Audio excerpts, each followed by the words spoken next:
Okay, question number 6. It says, show that 4 minus the cosine of 2 theta plus 5 sine theta is equal to 2 sine squared theta plus 5 sine theta plus 3.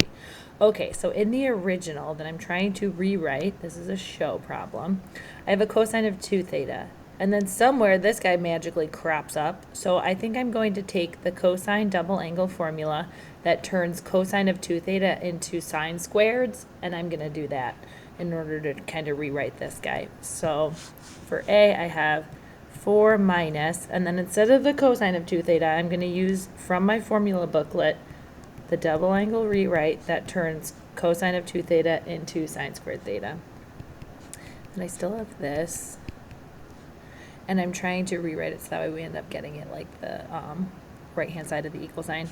So I'm going to distribute the -1, and I get 4 minus 1 plus 2 sine squared theta plus 5 sine theta. And then I have the 2 sine squared theta. Okay, good, I'm getting there. And then I have the 5 sine theta. Good, and then I'll just combine these two. Perfect. And then I'll just rewrite it in standard form. So I have 2 sine squared theta plus 5 sine theta. I combined these plus 3 equals 2 sine squared theta plus 5 sine theta plus 3. All right, cool. Let's do part B. Hence, so that means using the stuff that you just found up top, solve the equation 4 minus cosine 2 theta plus 5 sine theta equals 0 for the interval from 0 to 2 pi. Okay, so this is a classic IB question where they give you this worse version. This is the better algebraic version. They want you to use this and solve that, set it equal to 0 because it's easier to solve. So let's go ahead and do that. I've got 2 sine squared theta plus 5 sine theta plus 3 equals 0. This looks quadratic to me, so I'm going to do a little u sub to get it into a form that's easy to solve. Let u equal the sine of theta. Now be careful, right? Whenever you let u equal the angle itself, right? So let's say you have something that looks like this, sine of 2 theta, you let u equal 2 theta, you have to adjust the original interval. However, if you let u equal the actual trig function, sine theta, and you're just using structure because it's quadratic looking or something like that, you do not have to adjust the interval. So don't forget that. We are not adjusting the interval today because we are not setting a double angle, a half angle, something like that equal to u.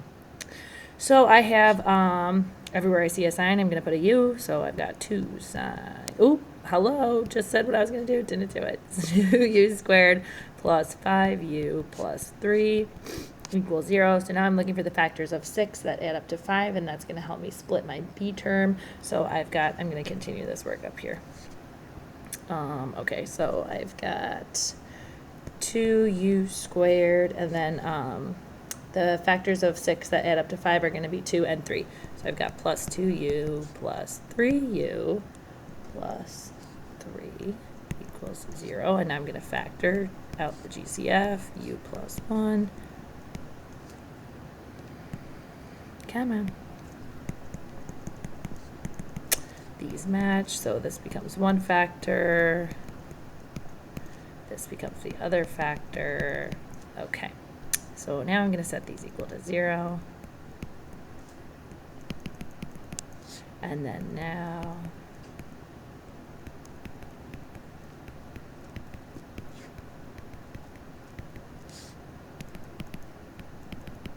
okay, so now I have 2 solutions for u.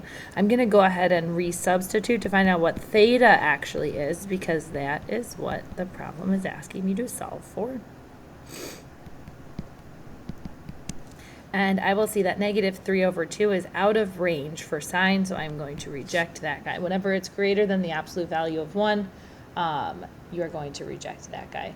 And then we have the sine of theta is equal to -1, so I know that that's going to be quadrantal. Y is sine, y is sine. So on the interval from 0 to 2 pi, we have the sine of theta equal to -1 when theta is 270, but this is not in degrees, this is in radians, so we've got 3 pi over 2. So theta is just 3 pi over 2, that's all. Oh wait, we've been highlighting the answers. Let's do that. Okay.